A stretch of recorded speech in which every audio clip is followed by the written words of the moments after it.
Slick back. No, slick back. That's what I said. Slick back. No, nigga, I'm a pimp named Slick back. Pimp named Slick back. Pimp named Slick back. Nigga, are you deaf? I'm a pimp named Slick. Assalamualaikum warahmatullahi wabarakatuh. Halo semuanya, perkenalkan nama saya Siti Robiatus Salma dengan NIM 220576, Prodi Manajemen, kelas RA5 semester 3. Oke, di sini saya akan membuat video untuk diposting untuk memenuhi syarat penilaian ujian akhir semester atau UAS mata kuliah Teori Ekonomi dengan dosen pengampu Bapak Muhammad Teguh Setiadi, SE, MM, CTMP, CMC, CPGAM, CPLM, CIB. Semoga video ini bermanfaat bagi yang menonton. Sekian, terima kasih. Oke, untuk materi pertama di sini saya akan menjelaskan tentang ilmu ekonomi dan ruang lingkupnya, di mana sejarah ilmu ekonomi itu secara garis besar perkembangan aliran pemikiran dalam ilmu ekonomi diawali oleh apa yang disebut dengan aliran klasik. Aliran yang terutama dipelopori oleh Adam Smith ini menekankan adanya invisible hand dalam mengatur pembagian sumber daya, dan oleh karenanya peran pemerintah menjadi sangat dibatasi karena akan mengganggu proses ini.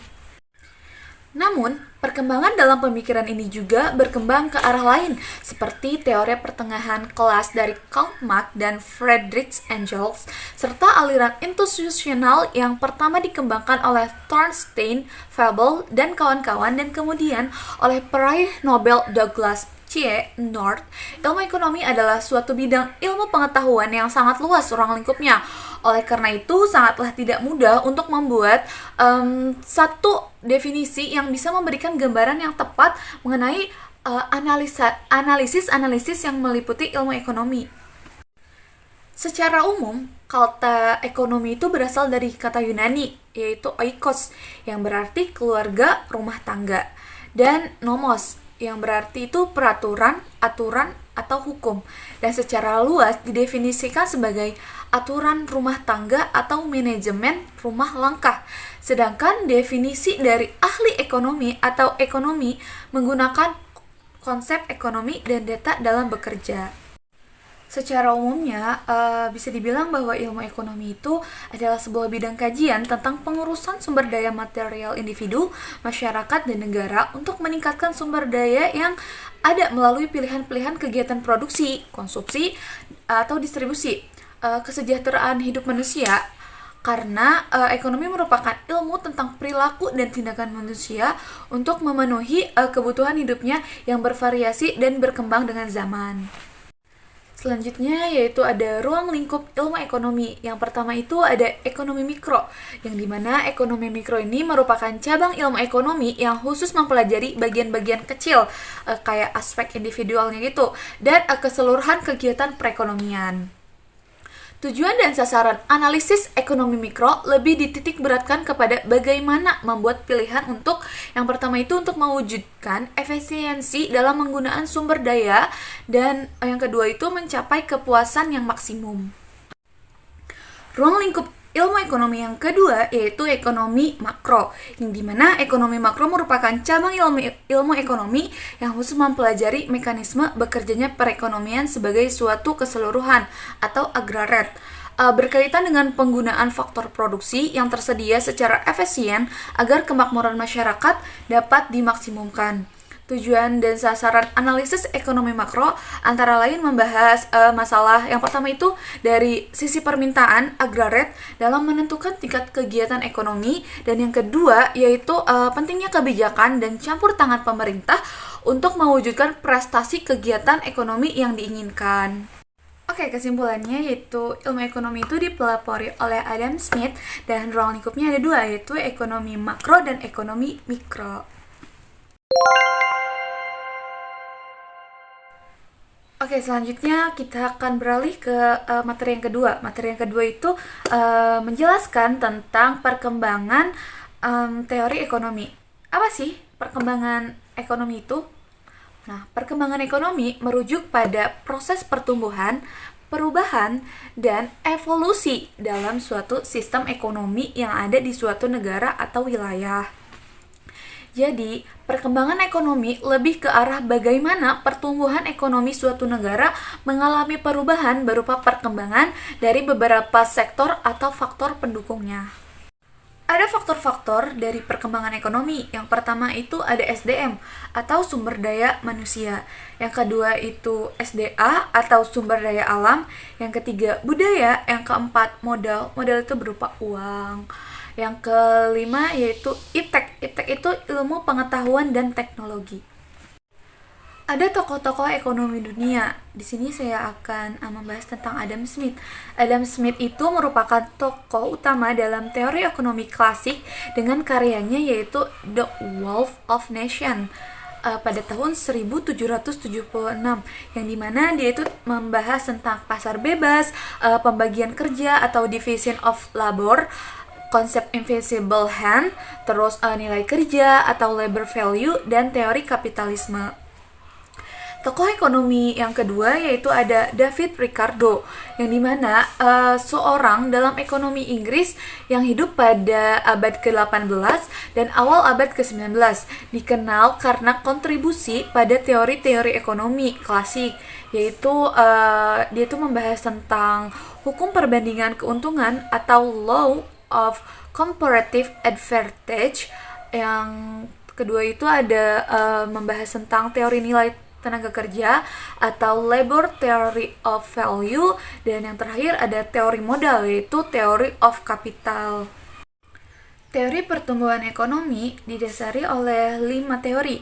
Yang pertama yaitu ada teori klasik, ada teori neoklasik, ada teori Keynes, ada teori ekonomi baru, dan yang terakhir ada ekonomi historis. Pertumbuhan ekonomi tentu memiliki dampak positif dan dampak negatifnya. Ada dampak positif bagi masyarakat, yaitu memberikan peluang untuk meningkatkan pendapatan pribadi masyarakat. Bagi pemerintahnya itu memberikan pemasukan berupa pendapatan untuk pemerintahan pusat. Ada dampak negatifnya. Apa sih dampak negatif dari pertumbuhan ekonomi itu? Dampak negatif bagi masyarakat yaitu terjadinya perubahan gaya hidup, budaya, adat istiadat, dan struktur sosial lainnya. Bagi pemerintah yaitu perubahan demografi di suatu wilayah, perubahan budaya, dan kesehatan masyarakat. Ada juga tentang isu-isu global dalam perkembangan ekonomi, yang dimana mencakup tentang terorisme, kemiskinan, terus juga kesehatan, dan lingkungan hidup. Lingkungan hidup tuh kayak polusi, perubahan iklim, pertumbuhan penduduk, gitu ya. Terus ada faktor nih yang menyebabkan terjadinya isu global yang tadi saya sebutkan, yang dimana itu ada faktor perubahan iklim, faktor ekonomi, faktor kekurangan SDA atau sumber daya alam, faktor konflik politik dan militer, faktor pertentangan wilayah, dan yang terakhir itu faktor perbedaan budaya dan agama. Itu yang menjadi faktor-faktor terjadinya isu global. Nah, di isu global itu ada yang namanya kemiskinan kan tadi. Nah, kemiskinan itu banyak jenisnya. Yang pertama itu ada kemiskinan absolut, yang dimana seseorang itu nggak punya uang sama sekali atau sumber daya yang cukup untuk memenuhi kebutuhan hidupnya, kayak makan, pakaian, tempat tinggal, dia itu nggak punya. Nah, selanjutnya ada kemiskinan relatif, yang dimana seseorang tidak dapat memenuhi standar hidup minimumnya yang diterima oleh masyarakat setempat. Yang ketiga yaitu ada kemiskinan struktural, yang dimana seseorang tidak memiliki akses terhadap sumber daya dan peluang ekonomi, sehingga siklus kemiskinan sulit untuk diputus. Terus, apa yang terjadi kalau misalkan adanya ketimpangan ekonomi dan kemiskinan? Ada yang terjadi. Di antaranya yaitu menurunkan daya beli masyarakat. Yang kedua itu menghambat aktivitas ekonomi dalam menghasilkan output. Terus terbatasnya lapangan pekerjaan, jadi kalau terbatasnya lapangan pekerjaan, banyak dong yang menganggur. Terus minimnya upah yang diterima, gajinya kecil, terus standar hidupnya besar, itu ketimpangan banget ya. Terus ada pertumbuhan ekonomi suatu daerah ikut terlambat, kayak daerah-daerah pedesaan, kan itu kan beda banget sama yang di kota ya, pertumbuhan ekonominya jauh. Kayak desa tuh ketinggalan gitu. Baik, bisa disimpulkan bahwa perkembangan teori ekonomi adalah suatu proses yang mencakup pertumbuhan ekonomi, peningkatan kualitas hidup, pembangunan berkelanjutan, peningkatan infrastruktur, dan teknologi dari masa ke masa. Tujuannya itu apa? Tujuannya itu untuk menciptakan masyarakat yang lebih adil, sejahtera, berkelanjutan, dan kompetitif. Lanjut ke materi selanjutnya, yang dimana saya akan menjelaskan tentang elastisitas permintaan dan penawaran. Pengertian dari elastisitas yaitu elastisitas adalah perbandingan perubahan proporsional dari sebuah variabel dengan variabel lainnya. Tingkat elastisitas di sini adalah tingkat terpengaruhnya jumlah barang yang diminta maupun yang ditawarkan karena adanya perubahan harga. Sedangkan dari definisi permintaan tersendiri yaitu permintaan adalah keinginan yang disertai oleh kemampuan untuk membeli barang dan jasa pada tingkat harga dan waktu tertentu. Menurut Daniel 2002, permintaan atau demand adalah jumlah barang yang diminta oleh konsumen pada suatu pasar. Sementara pasar itu adalah tempat terjadinya transaksi antara produsen dan konsumen atas barang-barang ekonomi. Ada fungsi permintaan, yang dimana fungsi permintaan adalah fungsi yang menunjukkan hubungan antara jumlah barang atau jasa yang diminta oleh konsumen dan harga barang atau jasa. Fungsi permintaan juga menunjukkan hubungan antara jumlah barang yang dipesan dan faktor-faktor yang mempengaruhinya, yang dimana fungsi permintaan itu mengikuti hukum bahwa jika harga suatu barang meningkat, permintaan untuk barang tersebut juga menurun. Atau sebaliknya, jika barang itu menurun, permintaan itu meningkat. Ada jenis-jenis permintaan. Permintaan dapat dibedakan menjadi beberapa jenis, antara lain permintaan berdasarkan daya beli dan jumlah subjek pendukung. Permintaan itu dibagi menjadi 3 jenis, yaitu ada permintaan absolut, permintaan potensial, dan permintaan efektif. Kita beralih ke definisi dari penawaran. Apa sih penawaran itu? Penawaran adalah jumlah produk atau jasa yang tersedia untuk dijual pada harga tertentu dalam suatu pasar pada suatu waktu tertentu.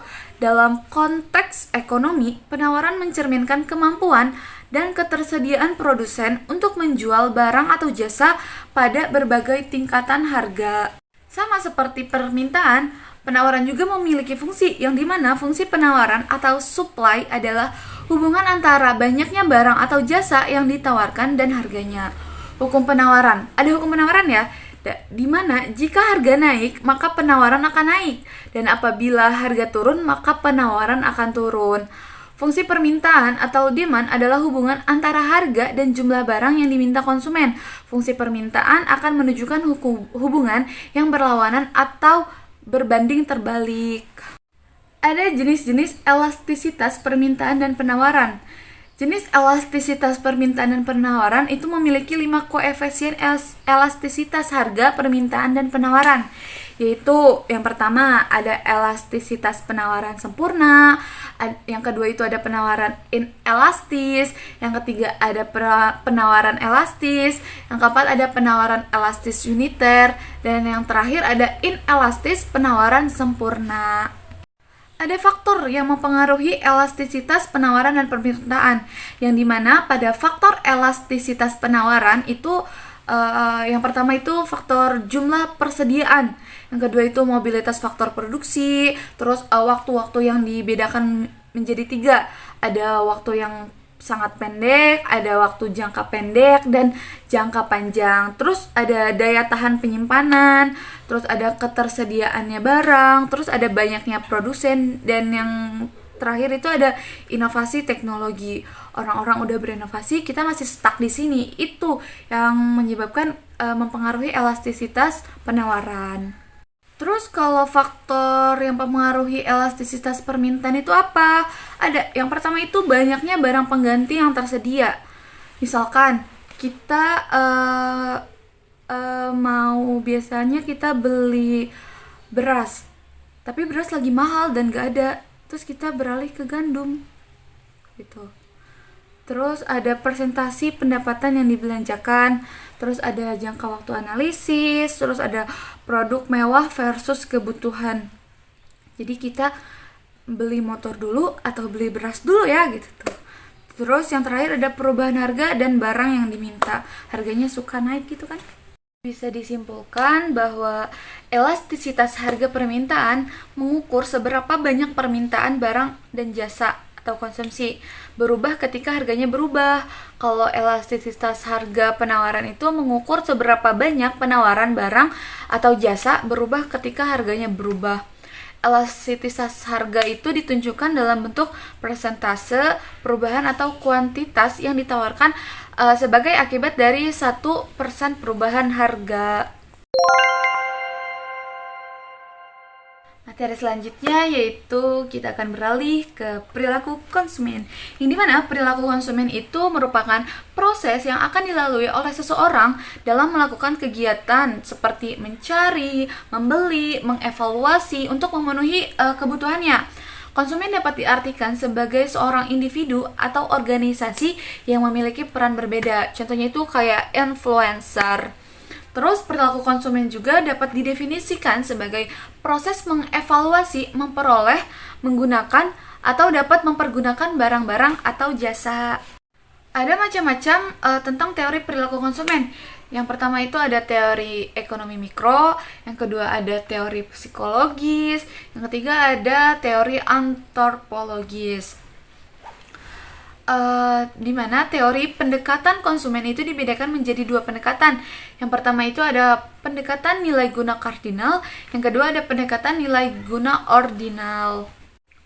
Ada prinsip-prinsip dasar dalam analisis perilaku konsumen, di mana itu mencakup tentang kelangkaan dan terbatasnya pendapatan. Terus konsumen mampu membandingkan biaya dengan manfaat. Yang ketiga maksudnya itu tidak selamanya konsumen dapat memperkirakan manfaat yang tepat. Terus ada setiap barang dapat didistribusikan dengan barang lain. Yang terakhir yaitu konsumen tunduk terhadap hukum berkurangnya tambahan kepuasan. Ada faktor yang mempengaruhi perilaku konsumen. Yang pertama itu faktor motivasi, yang kedua itu persepsi, yang ketiga itu belajar, yang keempat itu kepribadian dan konsep diri yang mencakup tentang pengetahuan dan perasaan. Terus yang terakhir ada sikap. Sikap itu mencakup tentang kebudayaan, kelas sosial, dan keluarga. Perilaku konsumen tuh ada manfaatnya nggak sih? Ada dong. Manfaat dari perilaku konsumen yaitu membujuk konsumen untuk membeli produk yang dipasarkan. Yang kedua itu memahami konsumen dalam berperilaku, bertindak, dan berpikir agar pemasar atau produsen mampu memasarkan produknya dengan baik. Terus manfaat yang terakhir yaitu memahami mengapa dan bagaimana konsumen mengambil keputusan sehingga pemasar atau produsen dapat merancang strategi pemasaran dengan lebih baik lagi. Jadi bisa disimpulkan bahwa perilaku konsumen itu yang pertama, perilaku konsumen adalah proses yang dilalui oleh seseorang atau organisasi dalam mencari, membeli, menggunakan, mengevaluasi, dan membuang produk atau jasa setelah dikonsumsi untuk memenuhi kebutuhannya. Yang kedua, macam-macam perilaku konsumen. Tadi ada apa? Ada teori mikro, ada teori psikologis, dan teori antropologis. Yang ketiga yaitu dalam perilaku konsumen. Dalam perilaku konsumen itu sendiri datang dalam beberapa faktor, misalnya dari lingkungan, perbedaan pengaruh individu, ataupun dari proses psikologis itu sendiri yang nantinya akan berpengaruh terhadap perekonomian itu sendiri. Materi selanjutnya yaitu biaya dan pemasukan, yang dimana definisinya yaitu menurut Supriyatno, dia itu menjelaskan bahwa biaya adalah pola perubahan biaya dalam kaitannya dengan perubahan volume kegiatan atau aktivitas perusahaan, misalnya volume produktivitas atau volume penjualan. Besar kecilnya biaya dipengaruhi oleh pasar, kecil volume produksi atau volume penjualan. Biaya itu dapat digolongkan atas biaya variabel, yang dimana biaya variabel adalah biaya-biaya yang selalu berubah secara proporsional atau sebanding dengan perubahan volume kegiatan perusahaan. Yang kedua yaitu ada biaya tetap. Biaya tetap itu biaya yang di dalam kapasitas tertentu, totalnya tetap, meskipun volume kegiatan berubah-ubah. Terus ada biaya semi variabel, yang dimana biaya semi variabel itu adalah biaya yang totalnya selalu berubah, tetapi tidak proporsional dengan perubahan volume kegiatan-kegiatan perusahaan. Yang keempat yaitu ada biaya semi tetap, yang dimana biaya semi tetap adalah biaya yang mengandung unsur tetap dan variabel. Nah, apa sih definisi dari penerimaan? Penerimaan atau revenue yaitu suatu konsep yang menghubungkan antara jumlah barang yang diproduksi dengan harga jual per unitnya. Yang dimana konsep penerimaan itu tentu saja dipandang dari sisi permintaan, karena tidak semua barang yang ditawarkan akan menjadi penerimaan. Selain itu, penerimaan adalah penerimaan produsen dari hasil penjualan outputnya. Terdapat tiga konsep penting tentang revenue yang perlu diperhatikan untuk analisis perilaku produsen. Apa aja sih konsep penting tentang revenue yang perlu diperhatikan untuk dianalisis perilaku produsen? Yang pertama ada total revenue, yaitu total penerimaan produsen dari hasil penjualan outputnya. Terus ada average revenue, yaitu penerimaan produsen per unit output yang dijual. Yang ketiga ada marginal revenue, kenaikan total revenue yang disebabkan oleh tambahan penjualan atau unit output. Oke, bisa disimpulkan bahwa biaya adalah pola perubahan biaya dalam kaitannya dengan perubahan volume kegiatan atau aktivitas perusahaan, kayak volume produktivitas atau volume penjualan. Besar kecilnya biaya dipengaruhi oleh besar kecilnya volume produksi atau volume penjualan. Materi selanjutnya yaitu teori produksi dan kegiatan usaha, di mana definisi dari teori produksi adalah suatu kegiatan untuk menghasilkan suatu barang atau jasa. Kegiatan pokok ekonomi produksi ini dilakukan oleh produsen dalam rangka menghasilkan barang untuk memenuhi kebutuhan konsumen. Tujuan dari produksi adalah untuk memenuhi kebutuhan para pembeli atau konsumen dan mencari keuntungan dalam menghasilkan barang atau jasa. Ada jenis-jenis produksi. Yang pertama itu ada produksi ekstraksi, terus ada produksi agraris, ada produksi industri, terus ada perdagangan, dan yang terakhir ada jasa. Ada juga tahapan-tahapan dalam produksi, yang dimana ada tahapan primer, ada tahapan sekunder, terus ada biaya produksi total sama biaya produksi rata-rata. Faktor-faktor yang mempengaruhi produksi, yang pertama yaitu ada sumber daya alam. Sumber daya alam itu kayak bahan utama dalam, enggak bahan utama juga sih, tapi kayak bahan untuk seorang melakukan produksi gitu. Terus ada sumber daya manusia. Sumber daya manusia itu orang yang melakukan produksi itu gitu tuh. Jadi kalau misalkan kita mau produksi tapi nggak ada orangnya, emang bisa jadi, nggak kan? Terus ada modal. Tanpa modal pun produksi itu tidak tetap berjalan. Modal itu kayak berupa uang, tenaga juga bisa menjadikan modal ya. Terus ada faktor kewirausahaan, sama yang terakhir ada sumber daya teknologi. Ada tujuan dari faktor produksi. Yang pertama yaitu memperlancar proses produksi, yang kedua itu meningkatkan jumlah keuntungan, yang ketiga itu memenuhi kebutuhan konsumen, dan yang terakhir menjaga kualitas produk. Kegiatan perusahaan. Kegiatan perusahaan atau usaha industri adalah suatu unit kesatuan usaha yang melakukan kegiatan ekonomi. Tujuannya itu untuk menghasilkan barang atau jasa, terletak pada suatu bangunan atau lokasi tertentu, dan mempunyai catatan administrasi tersendiri mengenai produksi dan struktur biaya, serta ada seorang atau lebih yang bertanggung jawab atas usaha tersebut. Oke, bisa disimpulkan bahwa ada teori produksi itu sangat diperlukan ya oleh produsen agar memahami persiapan yang diperlukan, kayak proses produksi itu sendiri, terus biaya-biaya produksi. Dengan memahami teori produksi secara menyeluruh, diharapkan perusahaan dapat meningkatkan keefektifan dan keefisienan dalam melaksanakan produksi. Materi selanjutnya yaitu struktur pasar. Di mana struktur pasar atau market struktur adalah suatu variabel yang menunjukkan karakteristik dan kondisi suatu pasar, seperti jumlah pembeli atau penjual, terus keadaan produk dan keadaan pengetahuan penjual dan pembeli, serta keadaan rintangan pasar. Struktur pasar itu terkait jumlah atau ukuran distribusi perusahaan dalam pasar, serta mudah atau sulit masuk dan keluarnya dari pasar. Fungsi dari struktur pasar, yang pertama itu ada persaingan. Persaingan itu menentukan tingkat persaingan antar perusahaan. Misalnya dalam pasar persaingan sempurna, banyak penjual dan pembeli, sementara dalam monopoli, satu perusahaan mengendalikan pasar. Yang kedua itu ada harga. Harga itu mempengaruhi penentuan harga barang atau jasa. Dalam pasar yang kompetitif, harga cenderung mencerminkan biaya produksi, sementara dalam pasar monopoli, perusahaan dapat menetapkan harga dengan lebih besar. Terus yang ketiga ada efisiensi, itu berpengaruh pada tingkat efisiensi ekonomi. Pasar yang lebih kompetitif seringkali mendorong efisiensi karena perusahaan harus berinovasi dan berusaha meminimalkan biaya. Terus ada inovasi.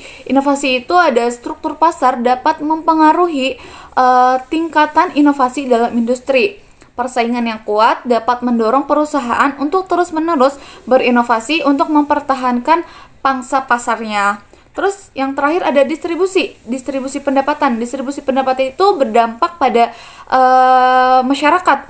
Misalnya, monopoli dapat menciptakan ketidaksetaraan karena perusahaan tersebut memiliki kontrol yang lebih besar atas harga dengan produksi tersebut. Ada jenis struktur pasar. Yang pertama itu ada persaingan sempurna. Persaingan sempurna itu banyaknya penjual dan pembeli dengan produk homogen. Persaingan sangat intensif dan perusahaan tidak memiliki kekuatan pasar. Terus ada monopoli. Monopoli itu hanya ada satu penjual atau pemasok tunggal yang menguasai pasar tanpa adanya persaingan signifikan. Terus ada oligopoli, yaitu hanya beberapa perusahaan besar yang mengontrol sebagian besar pasar. Keputusannya pun satu perusahaan mempengaruhi yang lain dan terjadinya strategis antar mereka. Terus ada monopolistik. Monopolistik itu banyaknya penjual dengan produk yang dapat dibedakan, tetapi masih ada beberapa kekuatan pasar karena perbedaan produk. Terus ada oligoponi.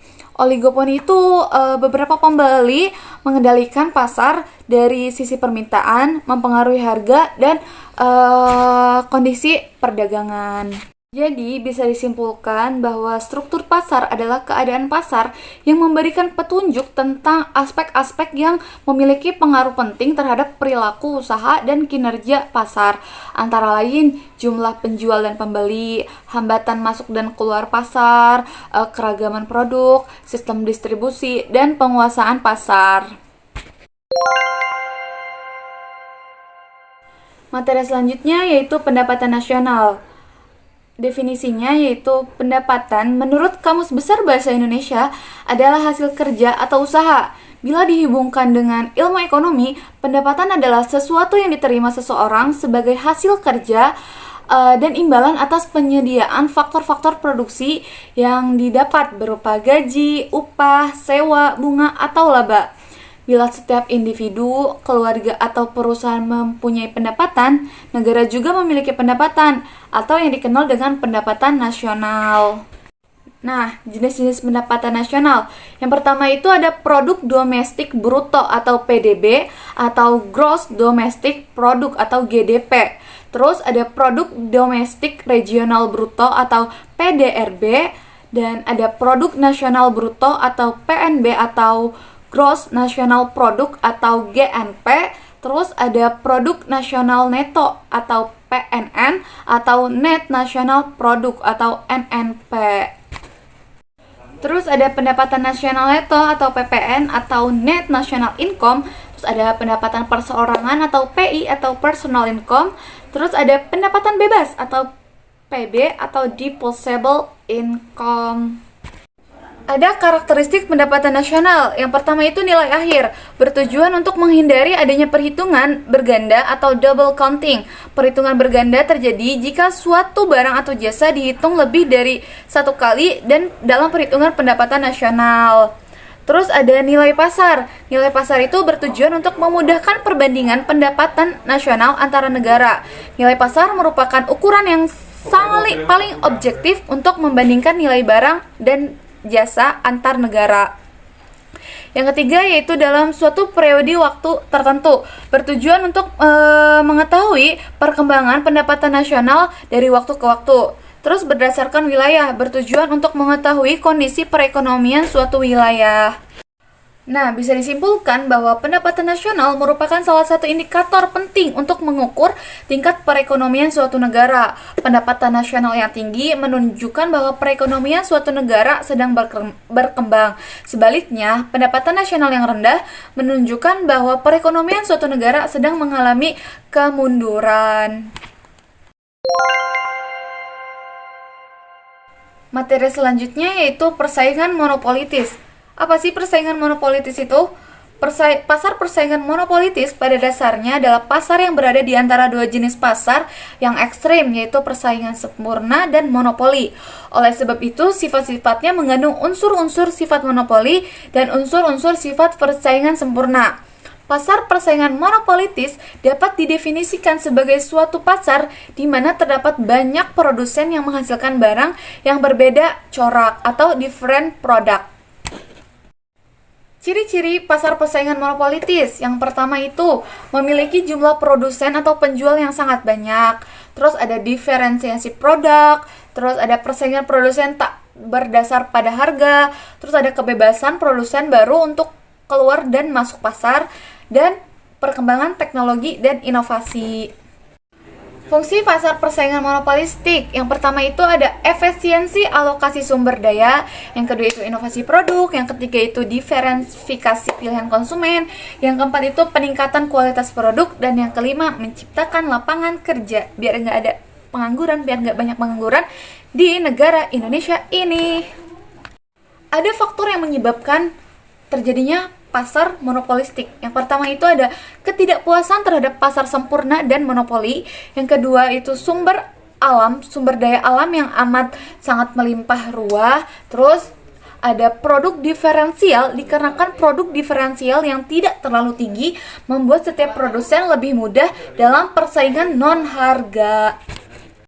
Contoh dari pasar monopolistik, yang pertama itu ada pabrik rokok. Pabrik rokok kayak Jarum, Gudang Garam, Samsu, atau yang lainnya. Sama-sama memproduksi rokok, tapi setiap perusahaan itu mempunyai ciri khasnya masing-masing. Materi selanjutnya yaitu pasar bebas dan kebijakan pemerintah. Pasar bebas adalah perdagangan yang berfokus pada penjualan berdasarkan mekanisme penawaran dan permintaan tanpa melibatkan campur tangan pemerintah. Jadi, pengusaha memiliki kewenangan mutlak atas pengelolaan produksi dan harganya serta bebas memilih siapa saja yang akan menjadi target penjualan mereka. Proses dan cara pasar bebas dan kebijakan pemerintah. Proses pasar bebas itu, pasar bebas adalah sistem ekonomi yang didasarkan pada penawaran dan permintaan dengan sedikit atau tanpa kendali pemerintah. Dalam pasar bebas, penjual dan pembeli memiliki kebebasan untuk menentukan harga dan jumlah barang yang akan diperdagangkan. Terus kebijakan pemerintah dalam pasar bebas. Pemerintah dapat berperan dalam pasar bebas dengan menerapkan berbagai kebijakan. Kebijakan-kebijakan tersebut dapat mempengaruhi penawaran, permintaan, dan harga keseimbangan. Nah, contoh kebijakan pemerintah dalam pasar bebas itu, yang pertama itu ada tarif adalah pajak yang dikenakan pemerintah atas barang impor. Terus ada subsidi, yaitu bantuan keuangan yang diberikan pemerintah kepada produsen, dan ada kebijakan perdagangan. Nah, contoh pasar bebas dan kebijakan pemerintah. Contohnya itu yang pertama ada APEC atau Asia Pacific Economy Corporation. Yang kedua itu ada CAFTA atau China ASEAN Free Trade Area. Terus ada EU atau Europe Union, ada MEA atau Masyarakat Ekonomi Asia. Terus ada NAFTA atau North American Free Trade Agreement. Materi selanjutnya yaitu kebijakan fiskal dan moneter, yang dimana kebijakan fiskal merupakan kebijakan ekonomi yang berkaitan dengan penerimaan pemerintah. Bentuk penerimaan ini adalah pajak bersih yang diperoleh dari sektor rumah tangga. Pajak ini digunakan oleh pemerintah untuk membiayai pengeluaran yang disebabkan oleh kegiatan pemerintah. Fungsi dari kebijakan fiskal. Nah, fungsi yang pertama itu fungsi alokasi. Kebijakan fiskal sangat berperan aktif dalam mengalokasikan dan mengatur faktor-faktor produksi yang sudah ada di masyarakat secara lebih rinci, detail, dan maksimal. Terus ada fungsi distribusi. Dengan fungsi distribusi, kebijakan fiskal berfungsi sebagai instrumen mediasi untuk mendistribusikan yang dihasilkan oleh kegiatan-kegiatan ekonomi, supaya setiap wilayah atau daerah perkembangan ekonominya itu sama dan seimbang. Terus ada fungsi stabilisasi. Dengan fungsi stabilisasi, itu tuh sebagai instrumen mediasi untuk mendistribusikan yang dihasilkan oleh kegiatan-kegiatan ekonomi. Model dan pendekatan kebijakan fiskal. Ada yang namanya ekspansif, yaitu untuk merangsang pertumbuhan ekonomi dengan meningkatkan restriktif pengeluaran pemerintah atau mengurangi pajak. Terus ada restriktif, yaitu untuk menstabilkan ekonomi dengan mengurangi pengeluaran pemerintah atau menaikkan pajak. Berbeda dengan kebijakan fiskal, kebijakan moneter merupakan kebijakan dalam upaya mengendalikan perekonomian negara secara makro untuk mencapai perekonomian yang lebih baik dengan cara mengatur jumlah uang yang beredar dan untuk mencapai tujuan tertentu, misalnya menahan inflasi, mencapai pekerja penuh atau lebih sejahtera. Perekonomian yang baik sendiri dapat dilihat dari kestabilan harga melalui tingkat inflasi yang terkontrol. Apa aja fungsi dari kebijakan moneter? Fungsi dari kebijakan moneter itu untuk penjaga kestabilan harga, terus penjaga iklim investasi, peningkatkan neraca pembayaran, penyediaan lapangan kerja, dan penstabilan nilai tukar mata uang. Tujuan dari kebijakan moneter. Yang pertama itu ada stabilisasi ekonomi, yang kedua ada kesempatan kerja, yang ketiga ada kestabilan harga, yang keempat ada neraca pembayaran internasional, dan yang kelima ada kestabilan harga. Contoh dari kebijakan moneter yaitu pelaksanaan kredit langsung oleh Bank Indonesia, terus penyediaan fasilitas overdraft, terus penerbitan surat utang negara, dan program intervensi rupiah. Materi yang terakhir adalah ekonomi terbuka, yang dimana ekonomi terbuka adalah jenis perekonomian yang berinteraksi dengan dunia luar melalui perdagangan internasional, pergerakan modal, transfer informasi, dan pengetahuan teknis, dan migrasi tenaga kerja. Perekonomian terbuka adalah perekonomian yang melibatkan diri dalam perdagangan internasional, yaitu ekspor dan impor barang dan jasa serta modal dengan negara-negara lain. Pada sistem ekonomi yang terbuka, terdapat kemungkinan dari produsen untuk melakukan kegiatan ekspor barang dan produk dagangan dengan tujuan pasar-pasar di negara lain, atau sebaliknya, melakukan kegiatan impor atas bahan mentah dan bahan penolong serta mesin atau barang jadi dari luar negara. Fungsi dari ekonomi terbuka, yang pertama itu ada perdagangan internasional, yaitu ekspor dan impor, ada aliran modal, jadi kita dapat modal dari luar, terus ada pengaruh nilai tukar, terus ada transfer teknologi dan pengetahuan, terus ada diversifikasi ekonomi, dan ada pengaruh harga dan inflasi. Nah, Tujuan ekonomi terbuka. Tujuan ekonomi terbuka merujuk pada tujuan-tujuan ekonomi suatu negara yang terkait dengan keterlibatan dan interaksi ekonominya dengan negara-negara lain di dunia. Ekonomi terbuka melibatkan perdagangan internasional, arus modal lintas batas, dan pertukaran mata uang.